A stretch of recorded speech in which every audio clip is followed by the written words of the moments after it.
Selamat datang, Mystikus Channel.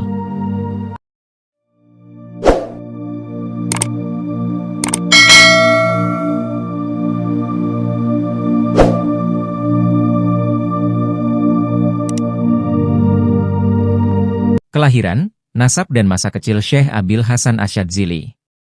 Asy-Syaikh Al-Imam Al-Qutub Al-Ghaud Sayyidina Asy-Syarif Abul Hasan Ali Asyadzili Al-Hasani bin Abdullah bin Abdul Jabbar, terlahir dari rahim sang ibu di sebuah desa bernama Gomaroh, tidak jauh dari kota Sabtah, negeri Maghrib Al-Aqsa atau Maroko, Afrika Utara bagian ujung paling barat, pada tahun 593 Hijriah, 1197 Masehi.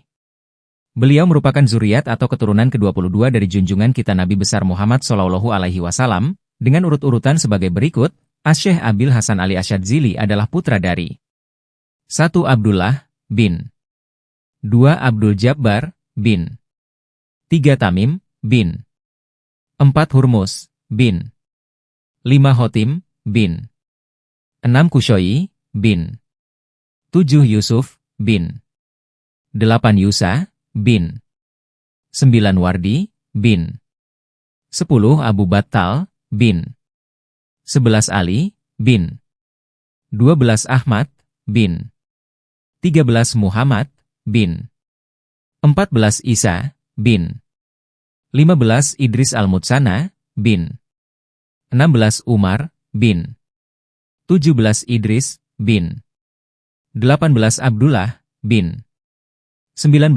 Hasan Al-Mutsana bin 20. Sayyidina Hasan bin 21. Sayyidina Ali bin Abu Thalib wa Sayyidatina Fatimah Az-Zahra binti 22. Sayyidina Wahabibina wa Syafi'ina Muhammadin Rasulillahi Shallallahu alaihi wa alihi salam. Sejak kecil beliau biasa dipanggil dengan nama Ali, sudah dikenal sebagai orang yang memiliki akhlak atau budi pekerti yang amat mulia. Tutur katanya sangat fasih, halus, indah dan santun, serta mengandung makna pengertian yang dalam. Di samping memiliki cita-cita yang tinggi dan luhur, beliau juga tergolong orang yang memiliki kegemaran menuntut ilmu. Di desa tempat kelahirannya ini, beliau mendapat tempaan pendidikan akhlak serta cabang ilmu-ilmu agama lainnya langsung di bawah bimbingan ayah bunda beliau. Beliau tinggal di desa tempat kelahirannya ini sampai usia 6 tahun, yang kemudian pada akhirnya hijrah ke kota Tunis, sekarang ibu kota negara Tunisia, Afrika Utara, yang semata-mata hanya untuk tujuan tholabul ilmi di samping untuk menggapai cita-cita luhur beliau menjadi orang yang memiliki kedekatan dan derajat kemuliaan di sisi Allah Subhanahu wa Ta'ala. Beliau sampai di kota Tunis, sebuah kota pelabuhan yang terletak di tepi pantai Laut Tengah, pada tahun 599 Hijriah 1202 Masehi. Di suatu hari Jumat, beliau pernah ditemui oleh Nabiullah Khidir alaihi salam, yang mengatakan bahwa kedatangannya pada saat itu adalah diutus untuk menyampaikan keputusan Allah Subhanahu wa Ta'ala atas diri beliau yang pada hari itu telah dinyatakan dipilih menjadi kekasih Rabbul Alamin dan sekaligus diangkat sebagai wali agung dikarenakan beliau memiliki budi luhur dan akhlak mulia. Segera setelah pertemuan dengan Nabiullah Khidir alaihi salam tersebut, beliau segera menghadap Syekh Abi Said Al-Baji, rahimahullah, salah seorang ulama besar di Tunis pada waktu itu, dengan maksud untuk mengemukakan segala peristiwa yang beliau alami sepanjang hari itu. Akan tetapi pada saat sudah berada di hadapan Syekh Abi Said, sebelum beliau mengungkapkan apa yang menjadi maksud dan tujuannya menghadap, ternyata Syekh Abi Said Al-Baji sudah terlebih dahulu dengan jelas dan runtut menguraikan tentang seluruh perjalanan beliau sejak keberangkatannya dari rumah sampai diangkat dan ditetapkannya beliau sebagai wali agung pada hari itu.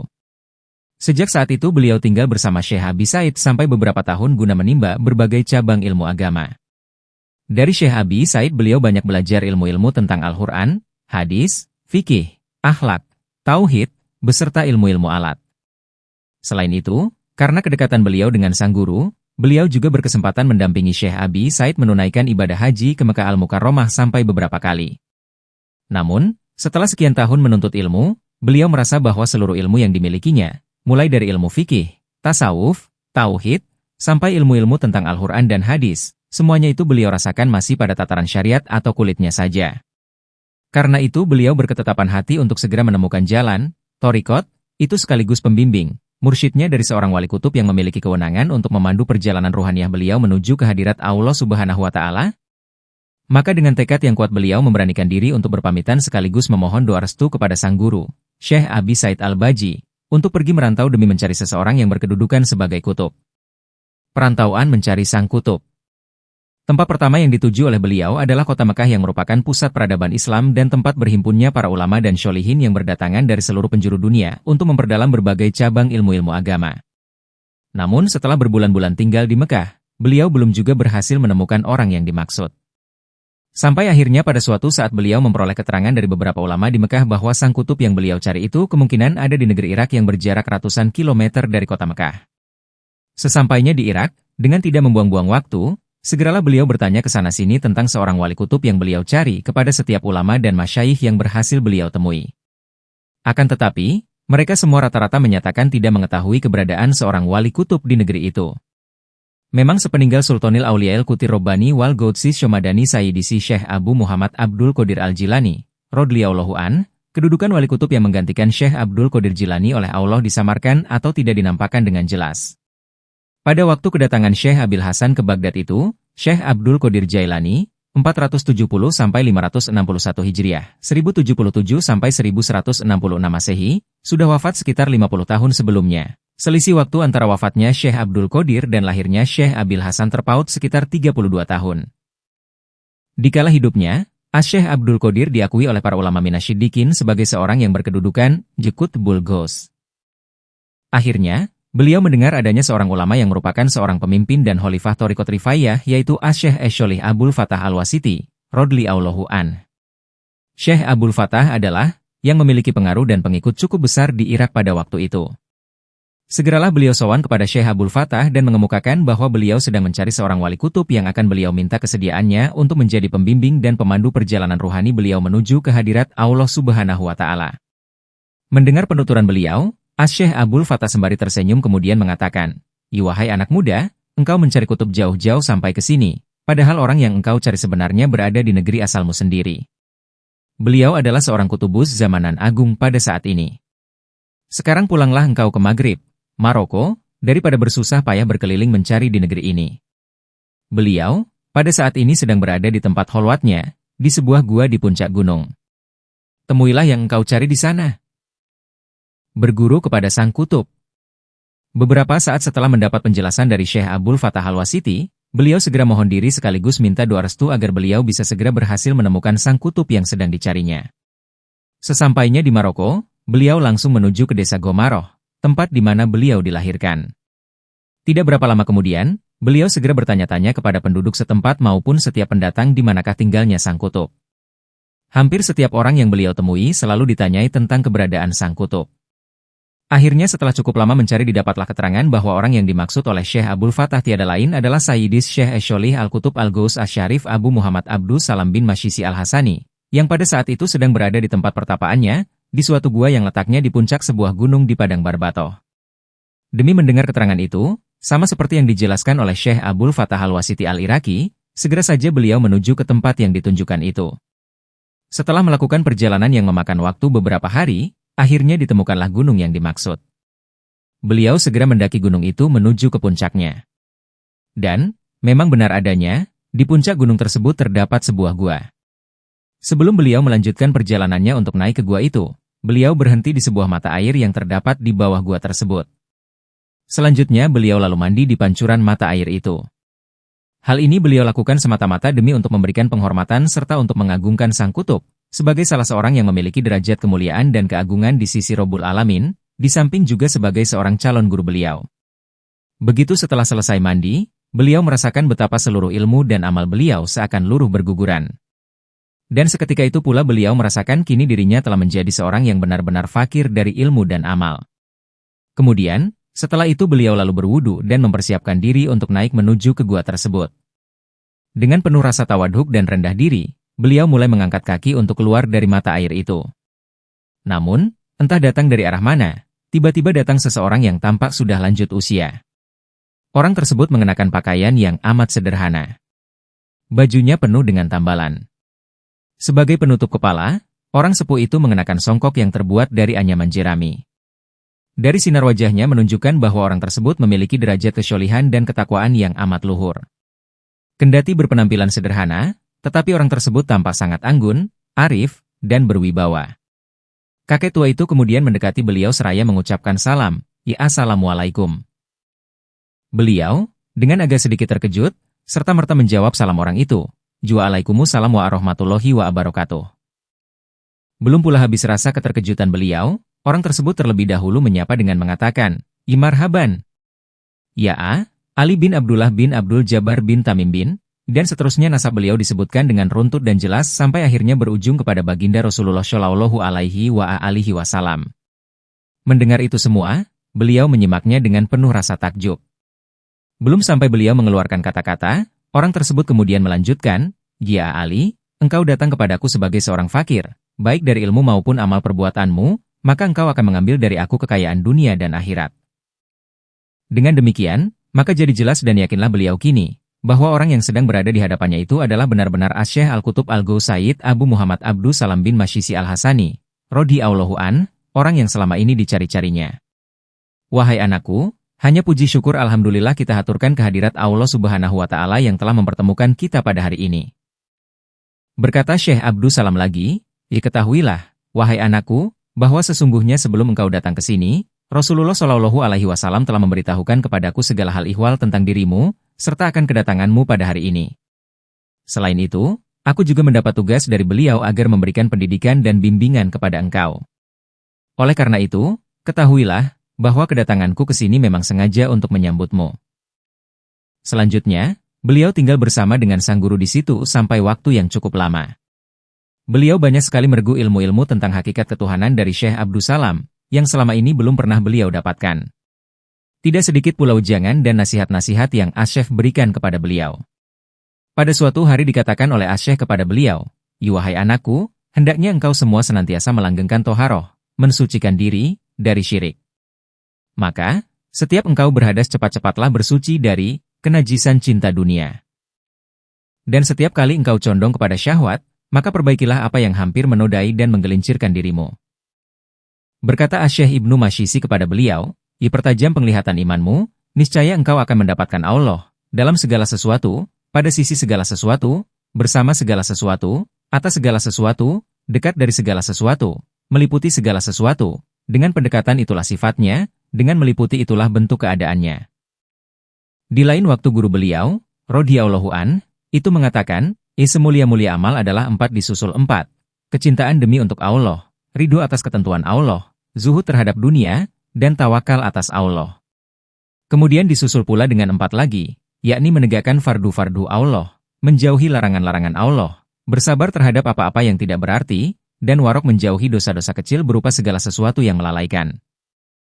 Asy-Syaikh juga pernah berpesan kepada beliau, "Wahai anakku, janganlah engkau melangkahkan kaki kecuali untuk Allah, sesuatu yang dapat mendatangkan keridhaan Allah, dan jangan pula engkau duduk di suatu majelis kecuali yang aman dari murka Allah. Janganlah engkau bersahabat kecuali dengan orang yang bisa membantu engkau berlaku taat kepadanya.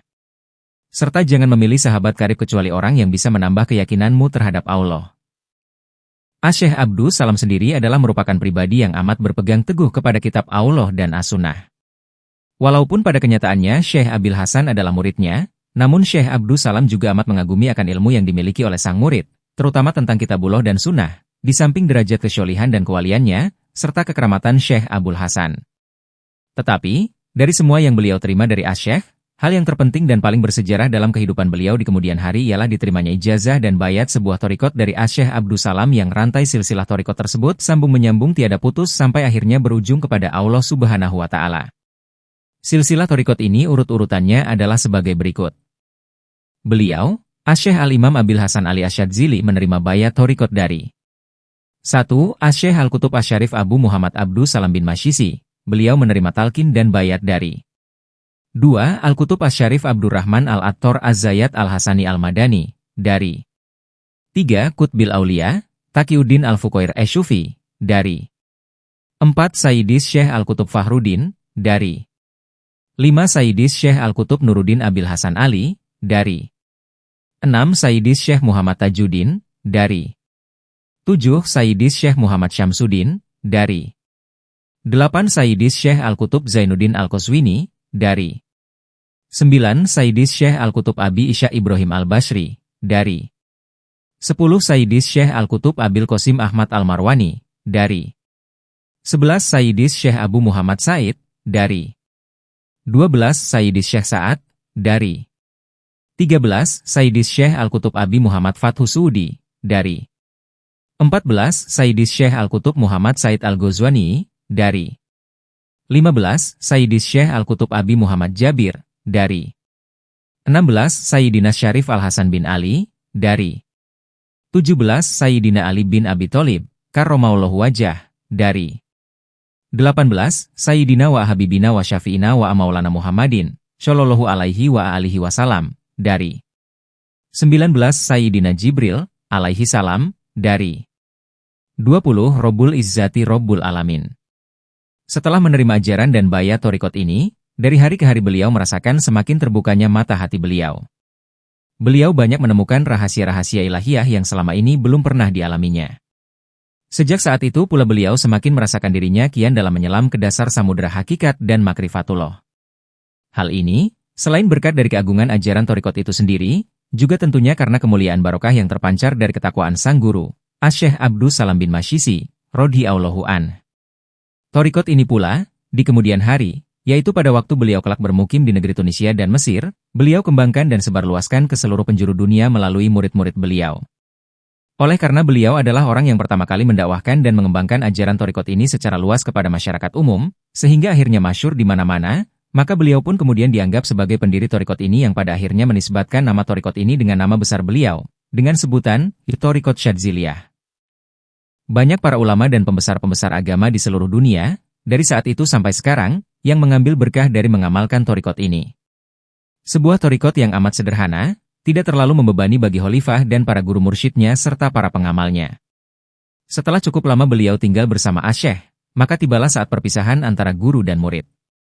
Pada saat perpisahan itu, Syekh Abdus Salam membuat pemetaan kehidupan murid tercinta beliau tentang hari-hari yang akan dilalui oleh Syekh Abil Hasan dengan mengatakan, "Wahai anakku, setelah usai masa berguru, maka tibalah saatnya kini engkau untuk beriqomah. Sekarang pergilah dari sini, lalu carilah sebuah daerah yang bernama Syadzillah. Untuk beberapa waktu tinggallah engkau di sana. Kemudian perlu kau ketahui, di sana pula Allah Azza wa Jalla akan menganugerahi engkau dengan sebuah nama yang indah, Asy-Syadzili. Setelah itu, lanjut Asy-Syaikh, kemudian engkau akan pindah ke negeri Tunisia. Di sana engkau akan mengalami suatu musibah dan ujian yang datangnya dari penguasa negeri itu. Sesudah itu, wahai anakku, engkau akan pindah ke arah timur. Di sana pula lah kelak engkau akan menerima warisan Al-Kutubah dan menjadikan engkau seorang kutub." Pada waktu akan berpisah, beliau mengajukan satu permohonan kepada Asy-Syaikh agar memberikan wasiat untuk yang terakhir kalinya, dengan mengatakan, "Wahai Tuan Guru yang mulia, berwasiatlah untukku." Asy-Syaikh pun kemudian berkata, "Wahai Ali, takutlah kepada Allah dan berhati-hatilah terhadap manusia. Sucikanlah lisanmu daripada menyebut akan keburukan mereka, serta sucikanlah hatimu dari kecondongan terhadap mereka. Peliharalah anggota badanmu dari segala yang maksiat, dan tunaikanlah setiap yang difardukan dengan sempurna. Dengan begitu, maka sempurnalah Allah mengasihani dirimu." Lanjut Asy-Syaikh lagi, "Jangan engkau memperingatkan kepada mereka, tetapi utamakanlah kewajiban yang menjadi hak Allah atas dirimu, maka dengan cara yang demikian akan sempurnalah warokmu. Dan berdoalah wahai anakku, ya Allah, rahmatilah diriku dari ingatan kepada mereka dan dari segala masalah yang datang dari mereka, dan selamatkanlah daku dari kejahatan mereka, dan cukupkanlah daku dengan kebaikan-kebaikanmu dan bukan dari kebaikan mereka, dan kasihilah diriku dengan beberapa kelebihan dari antara mereka. Ya Allah, sesungguhnya engkaulah atas segala sesuatu zat yang maha berkuasa." Selanjutnya, setelah perpisahan itu, Asy-Syaikh Abdus Salam bin Masyisi yang dilahirkan di kota Fes, Maroko, tetap tinggal di negeri kelahirannya itu sampai akhir hayat beliau. Sang kutub nan agung ini meninggal dunia pada tahun 622 Hijriah, 1225 Masehi. Maka beliau sampai saat ini ramai diziarahi kaum muslimin yang datang dari seluruh penjuru dunia. Di Syadzillah. Seusai berpisah dengan Asy-Syaikh Abdus Salam bin Masyisi, beliau mulai menapaki perjalanan yang pertama sebagai apa yang telah dipetakan oleh sang guru, yaitu mencari sebuah desa bernama Syadzillah. Setelah dicari-cari, akhirnya sampailah beliau di sebuah desa bernama Syadzillah yang terletak di wilayah negeri Tunisia. Pada saat beliau tiba di desa itu, yang mengherankan, beliau sudah disambut dan dielu-elukan oleh segenap penduduk Syadzillah, sedang beliau sendiri tidak tahu siapa sebenarnya yang memberitakan akan kedatangan beliau. Tapi, itu sebuah kenyataan bahwa mereka dalam memberikan sambutan kepada beliau tampak sekali terlihat dari raut wajah mereka suatu kegembiraan yang amat dalam, seakan mereka bisa bertemu dengan orang yang sudah lama dinanti-nantikan. beliau tinggal di tengah-tengah desa Syadzila hanya beberapa hari saja. Karena, sejak tiba di kota itu, beliau telah memutuskan untuk tidak berlama-lama berada di tengah keramaian masyarakat. Beliau ingin bermukim di tempat yang tenang dan jauh dari hiruk-pikuknya orang-orang. Memang, tujuan beliau datang ke kota itu, sesuai dengan petunjuk sang guru, semata-mata hanyalah untuk lebih meningkatkan dan menyempurnakan ibadah beliau dengan cara menjauh dari masyarakat. Akhirnya, beliau memilih tempat di luar kota Syadzila, yaitu di sebuah bukit yang bernama Zaguan. Maka, berangkatlah beliau ke bukit itu dengan diiringi oleh sahabat beliau bernama Abu Muhammad Abdullah bin Salamah al-Habibi. Dia adalah seorang pemuda penduduk asli Syadzila yang memiliki ketakwaan dan telah terbuka mata hatinya, mukasyafah. Di bukit itu, beliau melakukan latihan-latihan ruhani dengan menerapkan disiplin diri yang tinggi. Setiap jengkal waktu, beliau gunakan untuk menempa ruhani dengan melakukan riyadoh, mujahadah dan menjalankan wirid-wirid sebagaimana yang telah diajarkan oleh guru beliau, Asy-Syaikh Abdus Salam. Di bukit itu, beliau melakukan uzlah dan suluk dengan cara menggeladi nafsu sehingga benar-benar menjadi pribadi yang cemerlang dan istiqomah yang diliputi dengan rasa hikmah dan mahabbah kepada Allah dan Rasul-Nya. Untuk kehidupannya, beliau bersama sahabat setianya, Al-Habibi, hanya mengambil tumbuhan yang ada di sekitar bukit Zaguan itu saja.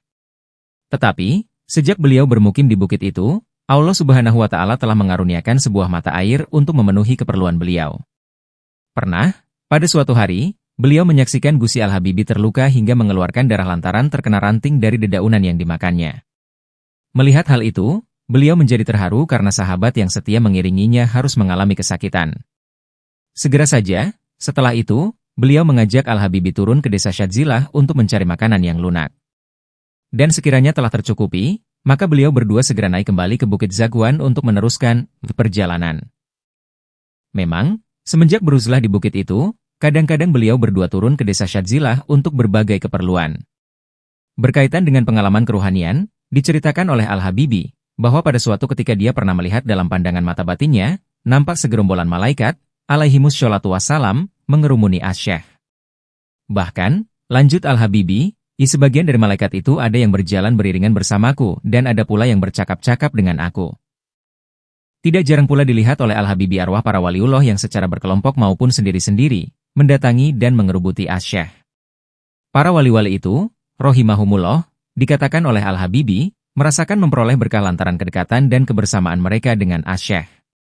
Sehubungan dengan nama desa Syadzila, yang akhirnya bertautan dengan nama beliau, diceritakan oleh beliau, bahwa beliau pada suatu ketika dalam fananya, pernah mengemukakan sebuah pertanyaan kepada Allah Subhanahu wa Ta'ala, "Ya Rob, mengapa nama Syadzila engkau kaitkan dengan namaku?"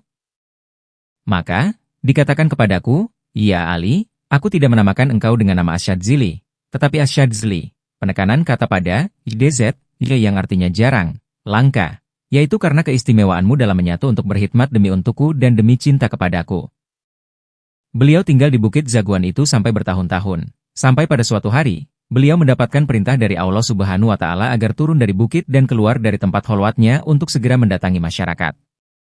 Diceritakan oleh beliau, begini, pada waktu itu telah dikatakan kepadaku, "Hai Ali, turun dan datangilah manusia-manusia, agar mereka memperoleh manfaat daripadamu." Lalu, aku pun mengatakan, "Ya Allah, selamatkanlah diriku dari manusia banyak, karena aku tidak berkemampuan untuk bergaul dengan mereka." Lalu dikatakan kepadaku, "Turunlah, wahai Ali. Aku akan mendampingimu dengan keselamatan dan akan aku singkirkan engkau dari mara bahaya." Aku katakan pula, "Ya Allah, engkau serahkan diriku kepada manusia-manusia, termasuk apa yang aku makan dan harta yang aku pakai." Maka, dikatakan kepadaku, "Hendaklah engkau menafkahkan dan akulah yang mengisi. Pilihlah dari jurusan tunai ataukah jurusan gaib."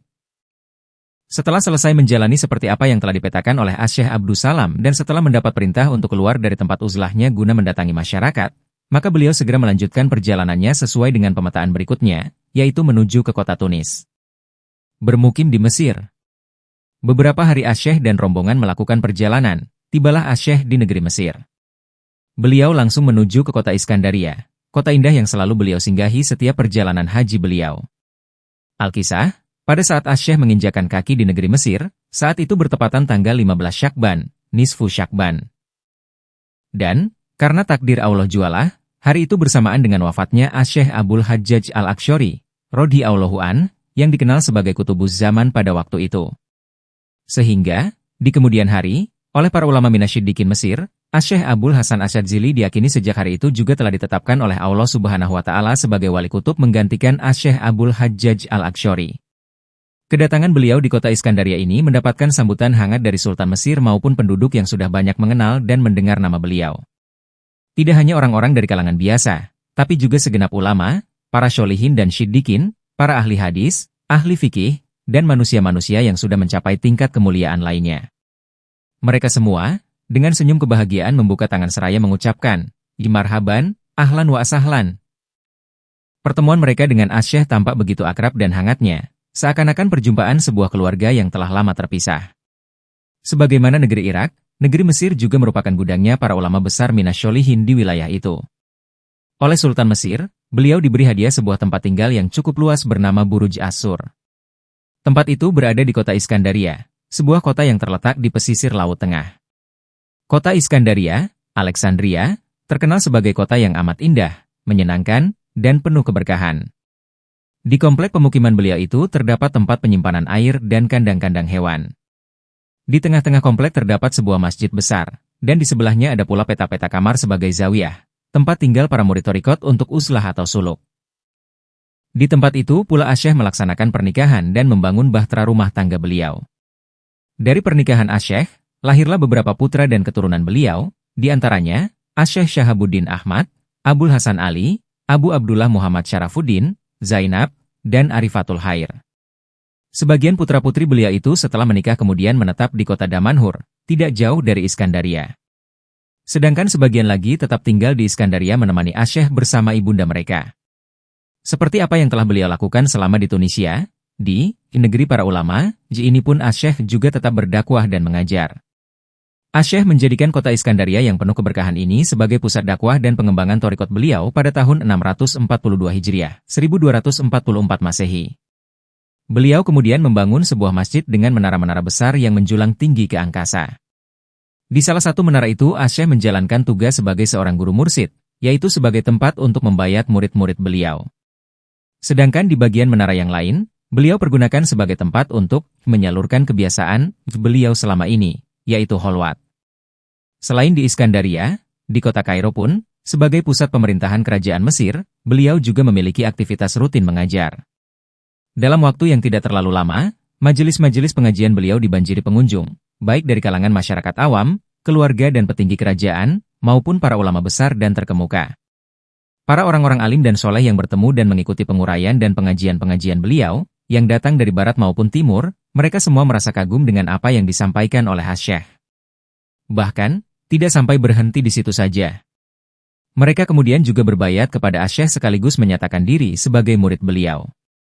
Dari deretan para ulama itu, terdapat nama-nama agung, seperti Sultanul Ulama Sayyid Asy-Syaikh Izzuddin bin Abdus Salam, Asy-Syaikhul Islami bi Mishral Mahrusah, Asy-Syaikh Al-Muhadditsin Al-Hafidh Taqiyuddin bin Daqiqil Al-Idi, Asy-Syaikh Al-Muhadditsin Al-Hafidh Abdul Adim Al-Munziri, Asy-Syaikh Ibnu Sholah, Asy-Syaikh Ibnul Hajib, Asy-Syaikh Jamaluddin Usfur, Asy-Syaikh Nabihuddin bin Auf, Asy-Syaikh Muhyiddin bin Surokoh, dan Al-Alam Ibnu Yasin, salah satu murid terkemuka Al-Imamul Akbar Sayyidis.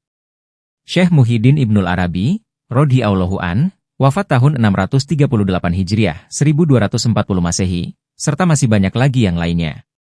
Mereka semua hadir serta mengikuti dengan tekun dan seksama majelis pengajian yang sudah ditentukan secara berkala oleh Asy-Syaikh, baik di Iskandaria maupun Kairo. Di Kairo, tempat yang biasa dipergunakan Asy-Syaikh untuk berdakwah adalah di perguruan Al-Kamilah.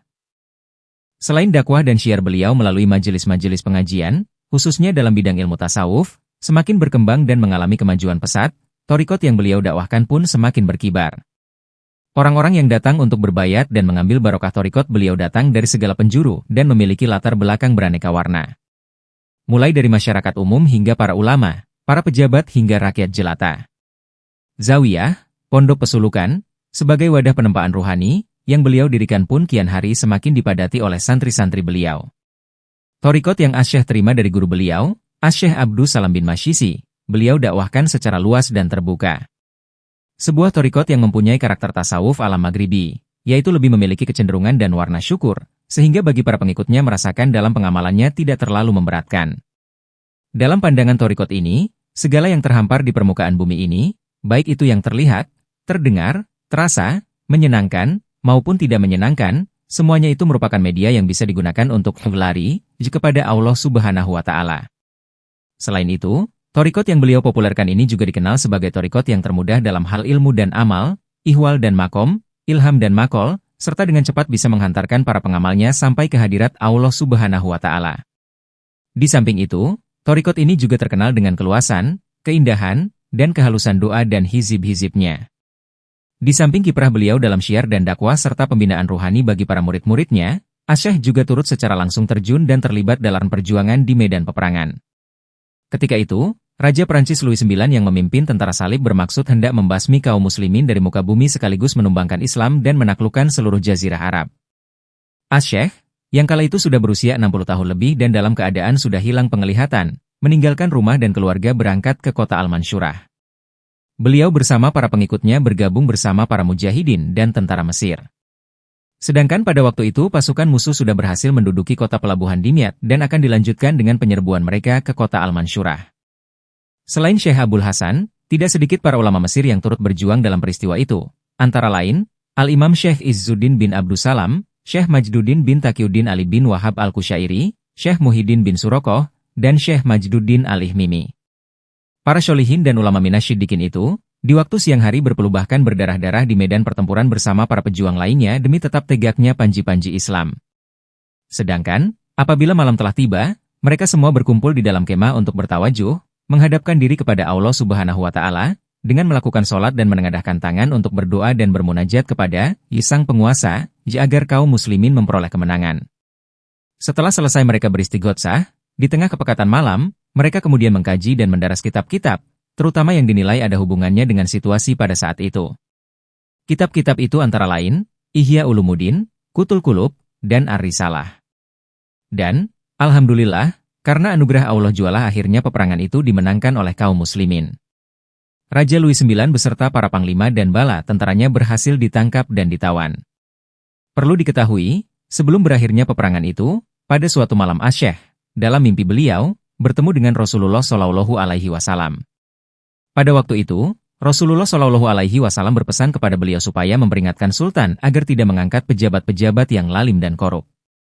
Dan Rasulullah menyampaikan bahwa pertempuran akan segera berakhir dengan kemenangan di pihak kaum muslimin. Maka, pada pagi harinya Asy-Syaikh pun mengabarkan berita gembira itu kepada teman-teman seperjuangan beliau. Dan kenyataannya, setelah pejabat-pejabat tersebut diganti, maka kemenangan pun datang menjelang. Peristiwa berjayanya kaum muslimin itu terjadi pada bulan Zulhijjah tahun 655 Hijriah.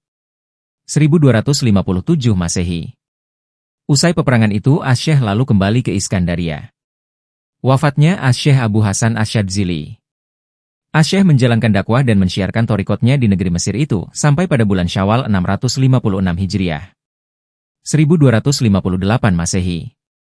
Pada awal bulan Zulqa'dah tahun itu juga, terbetik di hati Asy-Syaikh untuk kembali menjalankan ibadah haji ke Baitullah. Keinginan itu begitu kuat mendorong hati beliau.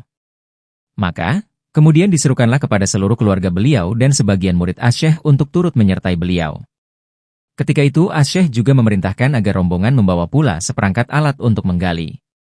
Memang suatu perintah yang dirasa agak aneh bagi para pengikut beliau.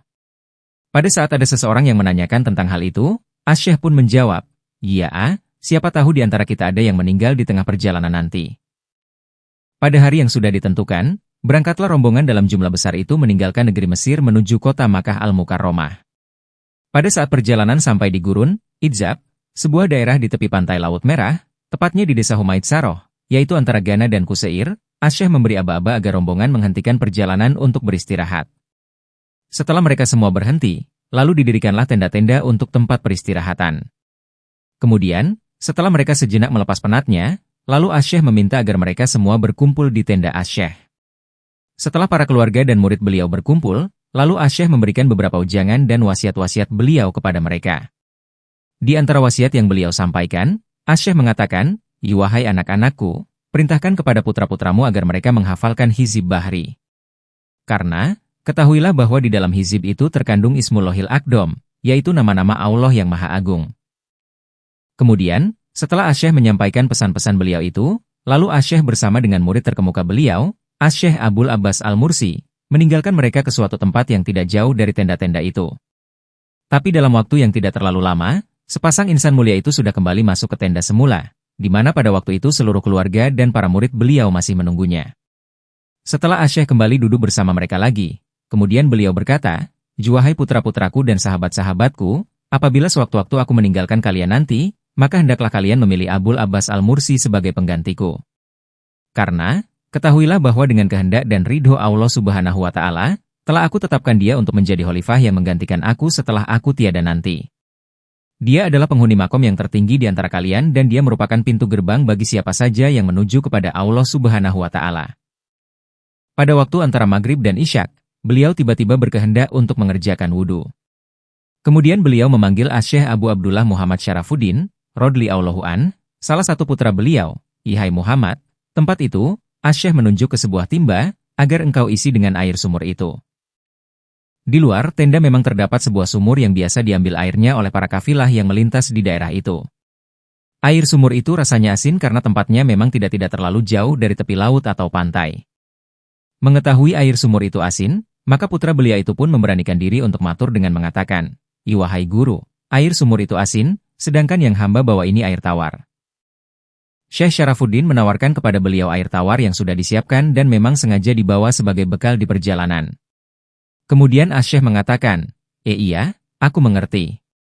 Tapi, ambilkan air sumur itu. Apa yang aku inginkan tidak seperti yang ada dalam pikiran kalian." Selanjutnya oleh putra belia itu lalu diambilkan air sumur sebagaimana yang Asy'ah kehendaki. Setelah selesai berwudu, kemudian Asy'ah berkumur dengan air sumur yang asin itu lalu menumpahkan ke dalam timba kembali. Setelah itu beliau memerintahkan agar air bekas kumuran tersebut dituangkan kembali ke dalam sumur.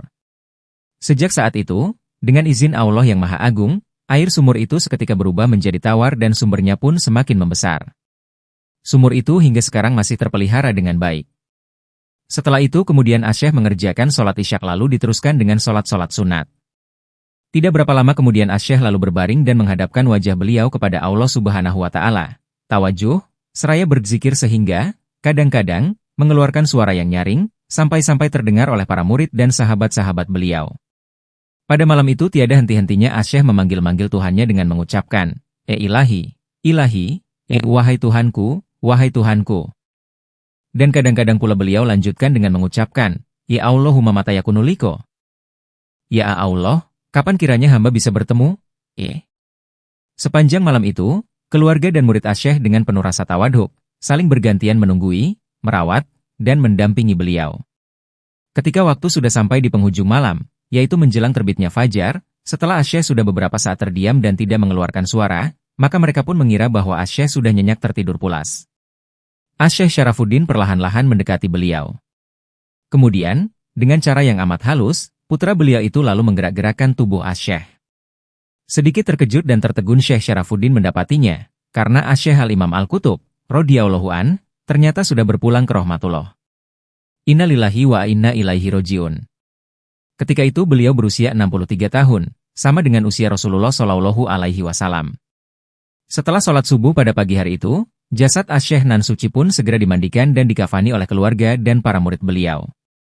Sedangkan ketika matahari mulai tinggi, semakin banyak pula para ulama, syiddiqin, dan aulia Allah agung berduyun-duyun berdatangan untuk bertakziah dan turut mensyolati jenazah beliau, termasuk diantaranya kadinya para kadi negeri Mesir, Asy'ah Al-Wali Badruddin bin Jamah. Hadir pula di antara mereka para pangeran dan pejabat kerajaan. Kehadiran para insan mulia dan pembesar-pembesar negara di tempat itu, selain untuk memberikan penghormatan kepada Sang Imam Agung. Karomah Sultanul Aulia, Syekh Abu Hasan Ali Asyadzili. Sultanul Aulia, Syekh Abul Hasan Asyadzili radhiyallahu an, adalah seorang yang dianugerahi karomah yang sangat banyak, tidak ada yang bisa menghitung karomahnya kecuali Allah Subhanahu wa Ta'ala. Dan sebagian dari karomah beliau antara lain adalah Allah Subhanahu wa Ta'ala menganugerahkan kepada beliau kunci seluruh asma-asma, sehingga seandainya seluruh manusia dan jin menjadi penulis beliau, untuk menulis ilmu-ilmu beliau, mereka akan lelah dan letih, sedangkan ilmu beliau belum habis. Beliau adalah sangat terpuji akhlaknya, sifat mudah menolong dan kedermawanannya dari sejak usia anak-anak sampai ketika umur 6 tahun telah mengenyangkan orang-orang yang kelaparan pada penduduk negara Tunisia dengan uang yang berasal dari alam gaib, uang pemberian Allah secara langsung kepada beliau.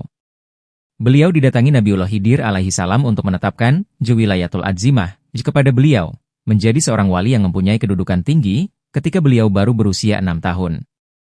Beliau bisa mengetahui batin isi hati manusia. Beliau pernah berbicara dengan malaikat di hadapan murid-muridnya. Beliau menjaga murid-muridnya meskipun di tempat yang jauh. Beliau mampu memperlihatkan menampakkan Ka'bah dari negara Mesir. Beliau tidak pernah putus melihat menjumpai Lailatul Qadar semenjak usia balik hingga wafatnya beliau. Sehingga beliau berkata, apabila awal puasa Ramadan jatuh pada hari Ahad maka Lailatul Qadarnya jatuh pada malam 29. Awal puasa pada hari Senin Lailatul Qadarnya malam 21. Awal puasa pada hari Selasa Lailatul Qadarnya malam 27. Awal puasa pada hari Rabu Lailatul Qadarnya malam 19. Awal puasa pada hari Kamis Lailatul Qadarnya malam 25. Awal puasa pada hari Jumat maka Lailatul Qadarnya pada malam 17. Sedangkan bila awal puasa pada hari Sabtu, maka Lailatul Qadarnya jatuh pada malam 23. Barang siapa yang meninggal dan dikubur sama dengan hari meninggal dan dikuburkannya beliau, maka Allah akan mengampuni seluruh dosanya.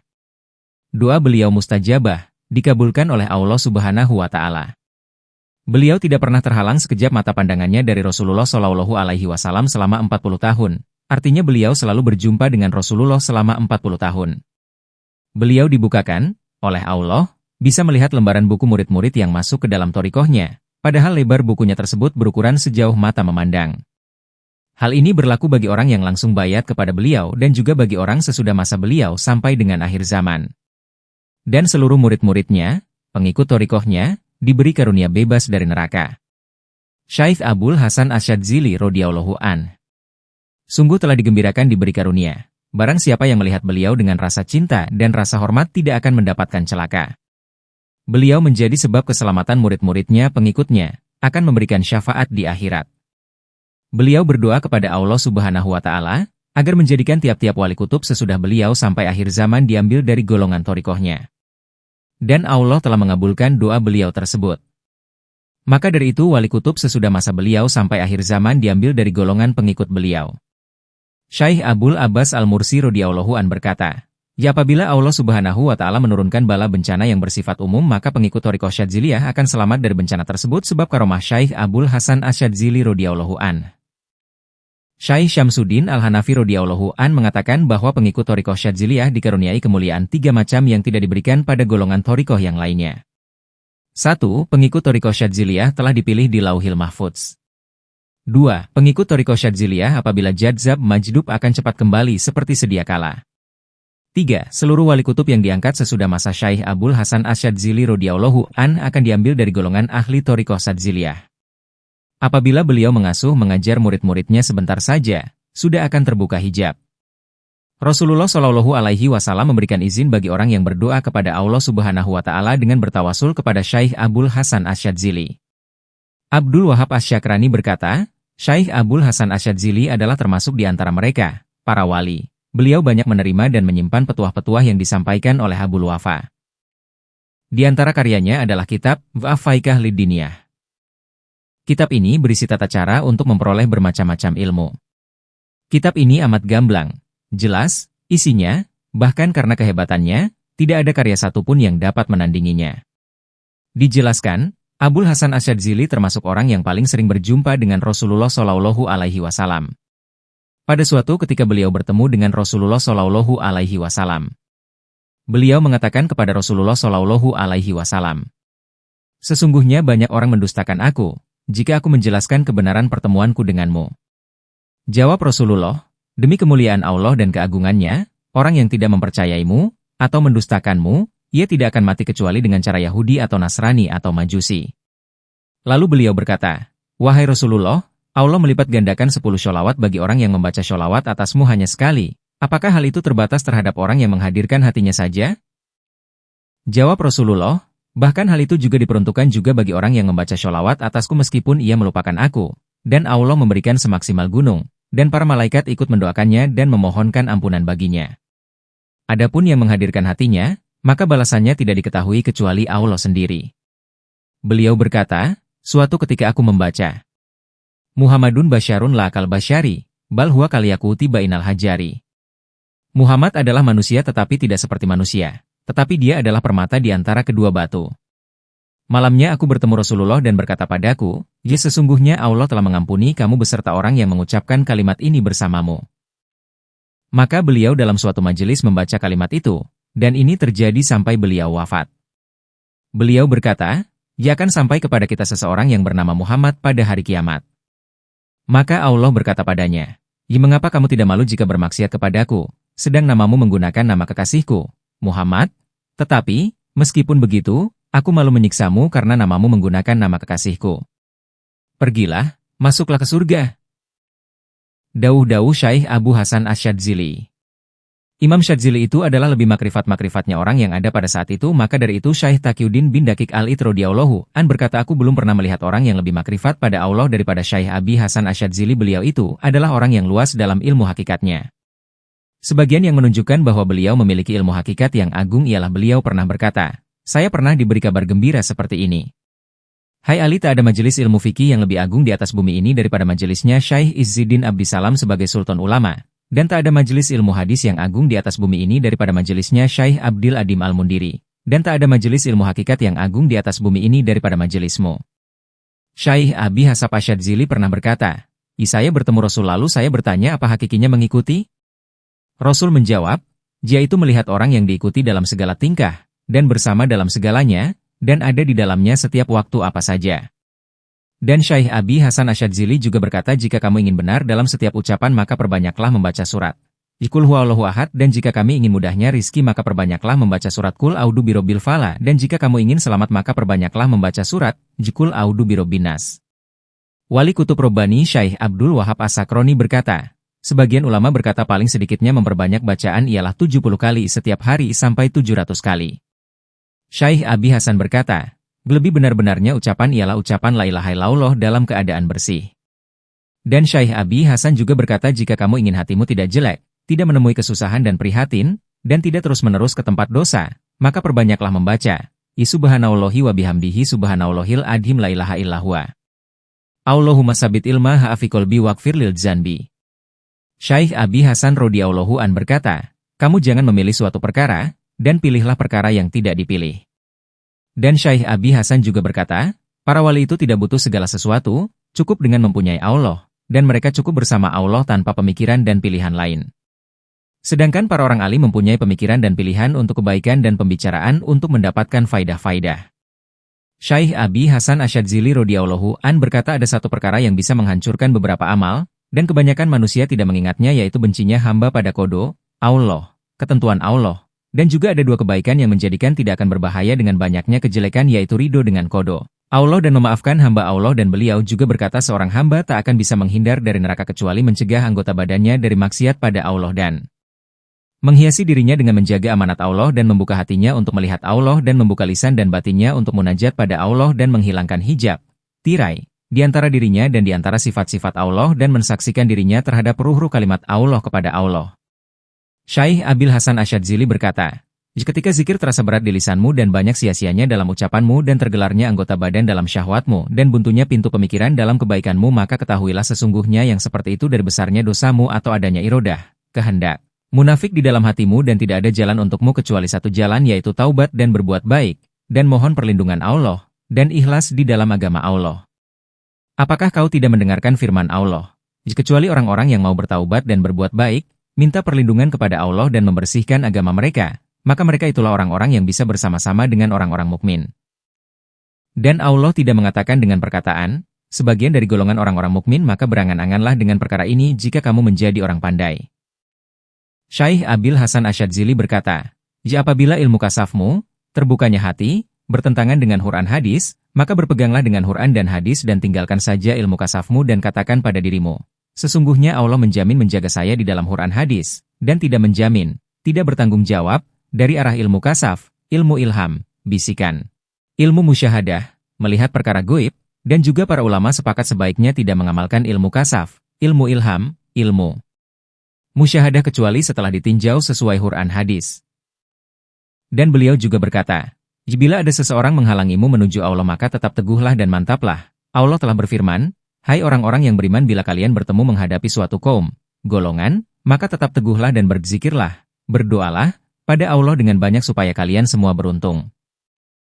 Syaikh Abil Hasan Asyadzili berkata, Setiap ilmu yang tergerak dalam hati yang digerakkan oleh nafsu, dan nafsu merasa lezat dengan ilmu tersebut, maka buanglah walaupun ilmu itu hak dan ambillah ilmunya Allah yang diberikan Rasulullah, kemudian ikutlah kepada Rasulullah dan kepada khalifah, kepada para sahabat, dan para tabi'in dan para imam-imam yang mendapat hidayah yang menjauhkan kehendak dan perintah hawa nafsu. Maka kamu akan selamat dari beberapa keraguan dan beberapa prasangka, dan beberapa penarik dusta yang menyesatkan yang menyimpang dari hidayah dan hakikinya hidayah. Dan beliau juga berkata termasuk sebagian dari lebih menjaganya penjaga dari terjerumus ke dalam cobaan terhadap maksiat dan dosa adalah istighfar. Allah telah berfirman, dan tidaklah Allah itu menyiksa mereka, ahli Makkah, sedangkan mereka lagi mohon ampun. Syaikh Abil Hasan radhiyallahu an berkata, bila kamu majelisan, duduk-duduk dengan para ulama, maka janganlah kamu membicarakan kepada mereka kecuali ilmu yang dinukil dari ketentuan Quran dan riwayat-riwayat hadis yang sahih. Ada kalanya berfaedah untuk mereka atau kamu yang mengambil faedah dari mereka, yang seperti itu adalah keuntungan yang besar dari mereka. Dan jika kamu majelisan dengan ahli ibadah dan ahli zuhud, ahli bertapa, maka duduk-duduklah ke dalam mereka dengan apa yang mereka anggap baik dan buatlah mudah atas masalah-masalah yang mereka anggap sulit dan berilah mereka rasa makrifat yang mereka belum merasakannya. Dan jika kamu majelisan dengan ahli syidin, maka pisahkanlah dengan apa yang kau ketahui, maka kamu akan mendapat ilmu yang tetap. Syaikh Abil Hasan Asyadzili berkata, termasuk sulit-sulitnya manusia ialah orang yang senang bisa orang-orang tunduk dengan muamalahnya, sehingga orang-orang tersebut sesuai dengan segala yang ia inginkan, sedangkan dirinya sendiri tidak bisa menemukan kehendak nafsunya sendiri. Maka carilah nafsumu dengan memuliakan manusia, dan jangan kau mencari manusia agar mereka memuliakanmu, dan jangan kau memaksa kecuali terhadap nafsumu sendiri. Syaikh Abil Hasan radhiyallahu an berkata, saya telah menghentikan manfaat dari saya untuk diri saya sendiri, maka bagaimana tidak bila saya memutuskan manfaat orang lain untuk diri saya? Dan saya mengharapkan kepada Allah untuk kemanfaatan orang lain, maka bagaimana tidak bila saya mengharap kepada Allah untuk kemanfaatan diri saya sendiri? Syaikh Abil Hasan Asyadzili juga berkata, janganlah kau cenderung dengan ilmu dan jangan kepada kekuatan, tetapi cenderunglah kepada Allah. Dan jangan sampai kau menyebarkan ilmumu hanya agar manusia membenarkan dirimu, tapi sebarlah ilmumu agar menjadi lantaran Allah membenarkanmu. Dan dari perkataan beliau tersebut sudah cukup untukmu bila Syaikh Abil Hasan Asyadzili itu adalah dari golongan orang-orang ahli makrifat, ahli zuhud, ahli membersihkan diri, ahli fikih, pandai dalam agama, ahli muraqabah, dan menjadi gurunya orang-orang besar.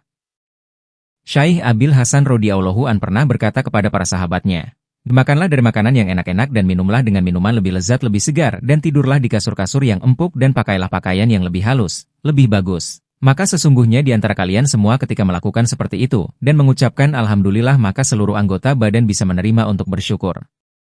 Berbeda dengan makan makanan jelek, roti kasar dengan garam dan memakai pakaian kasar yang jelek dan tidur di atas bumi dan minum dengan air panasnya matahari, dan setelah itu mengucapkan Alhamdulillah, maka sesungguhnya ucapannya itu tercampur dengan rasa terpaksa dan kurang ikhlas dan sebagian dari rasa benci dengan takdirnya Allah. Dan sesungguhnya apabila kalian melihat dengan mata hati, sudah pasti bisa menemukan kejengkelan dan rasa kebencian tersebut yang kembali kepada dosa bagi orang-orang yang mengambil kenikmatan perkara dunia dengan yakin. Maka sesungguhnya yang dinamakan orang yang mengambil kenikmatan perkara dunia itu ialah melakukan perkara yang telah diwenangkan oleh Allah Subhanahu wa Ta'ala, dan barang siapa punya rasa jengkel dan benci, maka sungguh berarti telah melakukan perkara yang diharamkan oleh Allah Subhanahu wa Ta'ala. Ucapan seperti ini adalah sebagian dari tanda bahwa Syaikh Abil Hasan radhiyallahu an sebagian dari golongan ahli muraqabah, mengintai dan meneliti terhadap tingkah lakunya hati, dan termasuk sebagian dari golongan ahli syukur. Beliau juga berkata, murid thariqah tak akan meningkat sama sekali kecuali setelah jelas benar-benar cinta kepada Allah Subhanahu wa Ta'ala, dan murid tak akan bisa benar-benar cinta Allah sehingga benci dunia, dan ahli dunia, dan zuhud dengan kenikmatan dunia dan akhirat. Dan beliau berkata lagi, setiap murid thariqah tentu ada rasa cinta dunia, maka Allah akan membencinya menurut banyak sedikitnya di dalam cintanya terhadap dunia. Maka murid supaya membuang dunia lepas dari tangannya dan dari hatinya ketika awal masuknya di dalam thariqah, dan ketika ada murid meminta talqin, pengajaran secara berhadap-hadapan dengan guru atau mengambil janji terhadap guru sedangkan dia cenderung kepada dunia, maka dia harus kembali dari mana asal tempat datangnya, dan thariqahnya akan membuang dirinya. Maka sesungguhnya paling sedikitnya sebagai dasar murid masuk thariqah yaitu zuhud di dalam bab dunia. Maka barang siapa tidak zuhud di dalam bab dunia, maka tidak sah baginya dibangun sesuatu di akhirat. Syaikh Abi Hasan Asyadzili pernah berkata, telapakku bisa di atas jidatnya para wali-wali. Ada di kalangan thariqah itu tidak ada karomah yang lebih besar daripada karomah berupa iman dan manut pada sunnah Nabi. Siapa orangnya yang sudah diberi iman dan bisa manut pada sunnah Nabi, kemudian menginginkan selain yang kedua tadi, jelas, orang itu hamba yang berpura-pura dan ahli bohong. Tidak ada dosa besar yang lebih besar daripada dua perkara, yaitu Cinta dunia sampai memilihnya, artinya menganggap lebih penting daripada akhirat, dan terus-menerus berada di dalam kebodohan sampai ridho. Karena cinta dunia itu sumber setiap kesalahan dan terus-menerus berada di dalam kebodohan itu sumbernya maksiat. Kamu jangan terlalu meninggalkan dunia. Yang bisa menjadi sebab gelapnya dunia, menyelimuti harimu, dan menjadi lemah anggota badanmu. Yang akhirnya kamu kembali merangkul dunia setelah keluar dari dunia dengan himahmu, cita-citamu, atau pikiranmu atau keinginan atau gerakmu.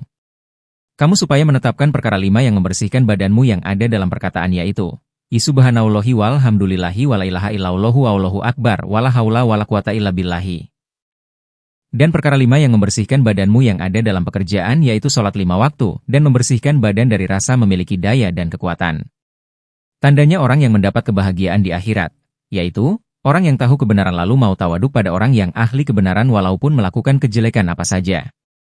Dan tandanya orang yang celaka di akhirat yaitu orang yang menentang kebenaran dan menyombongi pada orang yang ahli kebenaran walaupun melakukan kebaikan apa saja. Syekh Abil Hasan Asyadzili berkata, ya ikhlas yaitu nur dari Allah yang diletakkan di hati hamba Allah yang beriman, kemudian nur ikhlas tersebut bercabang menjadi 4 kehendak. 1. Kehendak ikhlas di dalam beramal karena mengagungkan Allah.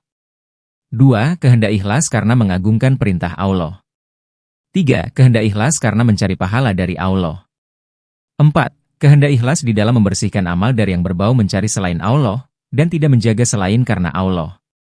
Dan Syekh Abil Hasan juga berkata, jika romahnya orang-orang sidikin, orang-orang yang bersungguh dalam beriman kepada Allah, itu ada 5. 1. Langgengnya zikir dan taat, ibadah kepada Allah, dengan syarat istiqomah. 2. Zuhud, meninggalkan cinta dunia, senang mengambil sedikit dari dunia. 3. Memperbarui keyakinannya ketika ada macam-macam perkara yang menghalang-halangi kesungguhannya dalam beriman. 4. Resah bila berkumpul dengan orang yang ahli manfaat dan tenang bila berkumpul dengan orang yang ahli madorot. 5. Apa yang zohir pada dirinya seperti melipat bumi, berjalan di atas air dan lain-lain. Yang tidak berlaku di dalam kebiasaan manusia, kejadian yang seperti ini ada waktunya dan ada pada orang yang tertentu dan ada tempat tertentu. Jadi barang siapa yang mencari karomah yang ada di lain waktunya jarang sekali bisa menemukan karomah badan yang seperti itu. Ringkasnya orang yang mencari karomah tidak akan diberi karomah, begitu juga orang yang hatinya memburu karomah. Demikian manakib Sang Kutub Agung Sultanul Aulia Syekh Abu Hasan Asyadzili. Jika Anda menyukai Mistikus Channel silahkan like, komen, share, subscribe, dan nyalakan tanda lonceng untuk mengikuti update terbaru. Terima kasih.